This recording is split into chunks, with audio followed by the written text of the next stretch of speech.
NCD work shop district లో NCD POs అందరిని పిలిచి వర్క్ షాప్ ప్లాన్ చేసే టైంలో వచ్చింది మేడం నుండి లెటర్.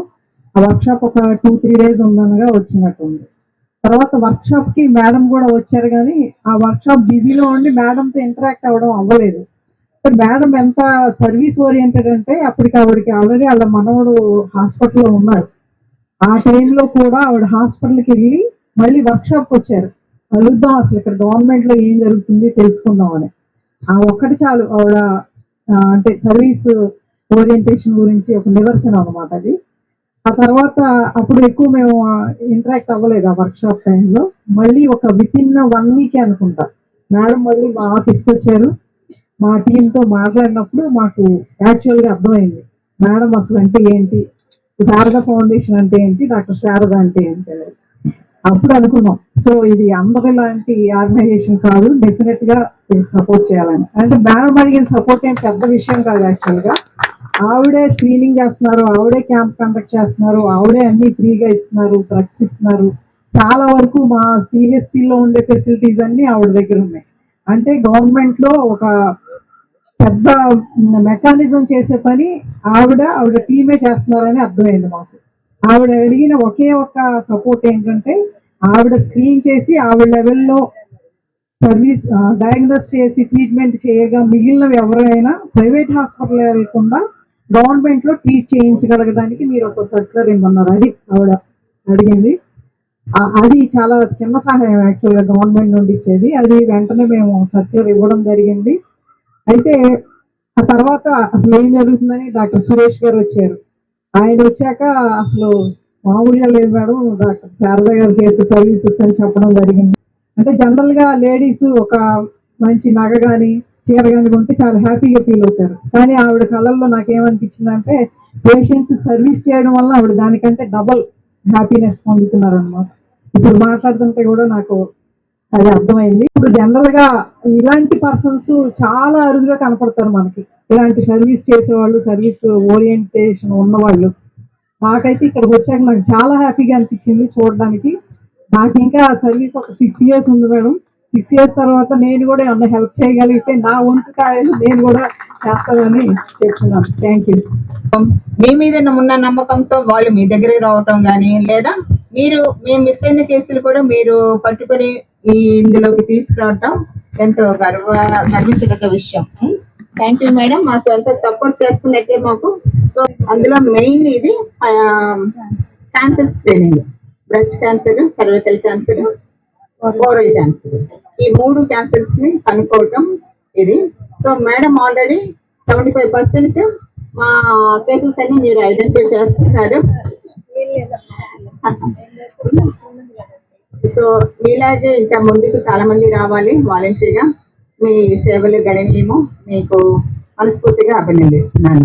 ఫ్యూచర్ లో మా ఎటువంటి హెల్ప్ కావాలన్నా మేమున్నాము, మా నోడల్ ఆఫీసర్ ఉన్నారు, మా డిస్ట్రిక్ట్ నోడల్ ఆఫీసర్స్ ఉన్నారు. మేమందరం కూడా మీకు తోడుగా. మీ అందరికీ తెలుసు శారద గారు ఎప్పటి నుంచో ఈ క్యాన్సర్ స్క్రీనింగ్ మీద ఎన్సిడి స్క్రీనింగ్ మీరు చేస్తున్నారు. నిజంగా మీరు అదృష్టవంతులు. మేడం గారు ఇక్కడ ఉండటం కూడా మీరు అదృష్టవంతులు. మీకు ఒక దేవతలాగా మేడం మీ ఆరోగ్యాన్ని కాపాడాలని ఎంతో తాపత్రయపడుతున్నారు. మెయిన్ గా ఏంటంటే ఒక కుటుంబంలో ఆనందంగా ఉండాలంటే అందరూ ఆరోగ్యంగా ఉంటేనే కుటుంబం ఆనందంగా ఉంటుంది. అవునా కదా? ఒక్కరికి బాగకపోయినా అందరికీ బాధే కదా. మెయిన్ గా స్త్రీలు ఏం చేస్తారంటే, తల్లి ఏం చేస్తారంటే అందరి ఆరోగ్యం చూస్తుంది, తన ఆరోగ్యం మాత్రం పట్టించుకోరు. నాదేముందిలే, మా పిల్లలు బాగుంటే చాలు, మా హస్బెండ్ బాగుంటే చాలు, మా మామగారు బాగుంటే, మీది మాత్రం నెగ్లెక్ట్ చేస్తారు ఆడవాళ్ళు. అలా చేయకూడదు. మీరు బాగుంటేనే అంత ఫ్యామిలీ అంతా బాగుంటుంది. అవునా కదా? తల్లి బాగుంటే, తల్లి ఆరోగ్యంగా ఉంటే ఫ్యామిలీ అంతా ఆరోగ్యంగా ఉంటారు, సంతోషంగా ఉంటారు. కాబట్టి ఎప్పుడు కూడా ఆడవాళ్ళు అశ్రద్ధ చెయ్యొద్దు. ఏ చిన్నది బాగోకపోయినా కూడా చూపించుకోవాలి. మెయిన్ గా ఏంటంటే ఇప్పుడు ఎక్కువ క్యాన్సర్స్ వస్తా ఉన్నాయి. థైరాయిడ్ ఒకటి, క్యాన్సర్లు ఒకటి బాగా. ఇంతకు ముందు అంత ఉండేవి కాదు, ఎక్కడో ఒకటి అరా మనం చూసేవాళ్ళం. ఇప్పుడు చాప కింద నీరులాగా బాగా స్ప్రెడ్ అయిపోతుంది. ఎక్కడ చూసినా క్యాన్సర్ క్యాన్సర్ అంటున్నారు, వింటున్నారా మీరు? అందుకనే ఏ చిన్న ప్రాబ్లం, మీకు ఏ చిన్న అనుమానం వచ్చినా మీరు అది పరీక్ష చేయించుకోవాలి ముందు. అశ్రద్ధ చెయ్యొద్దు దయచేసి. మేడం మీకు ఇంటి దగ్గరికే వచ్చి చేస్తున్నారు టెస్ట్లు. ఎవరైనా వస్తారా చెప్పండి, ఇంటి దగ్గరికి వచ్చి అన్ని ఫ్రీగా చేస్తారా? చెయ్యరు. మీరు అదృష్టవంతులు కాబట్టి వచ్చినప్పుడు చేపించుకోండి. కొంతమంది మాత్రమే ఆ వచ్చిన పనిని నలుగురికి నేర్పిస్తూ అదే పని వాళ్ళకు క్వాలిఫైడా కాదు అన్న విషయం కాకుండా వాళ్ళకి నేర్పిస్తూ వాళ్ళని కూడా అదే మంచి పనిలో ముందుకు తీసుకెళ్తుంటారు. అలాంటి వాళ్ళలో మీ డాక్టర్ శారద గారు ఒకరు. మేమందరం ఇక్కడ చాలా మంది డాక్టర్స్ ఉన్నాం, but we are not like her. మేము తనలాగా కాదు.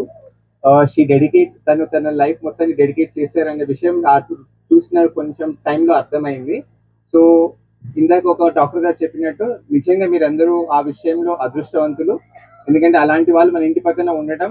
అంటే నేను డాక్టర్ దగ్గరికి వెళ్ళకుండా, ఏం టెస్ట్లు చేసుకోకుండా, లేకపోతే ఇంట్లోనే టెస్ట్ చేసి నాకు నోట్లోకి టాబ్లెట్ వస్తుంది అంటే ఎవరైనా అదృష్టవంతులే కదా వాళ్ళు.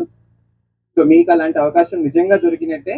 ప్లస్ ఇప్పుడు పెరుగుతున్న హైపర్ టెన్షన్ కానీ, డయాబెటీస్ కానీ, క్యాన్సర్స్ కానీ అవన్నీ బేసిక్ టెస్ట్లు మీ దగ్గర చేసి డౌట్ ఉన్న వాళ్ళని పైకి పంపిస్తున్నారు కాబట్టి.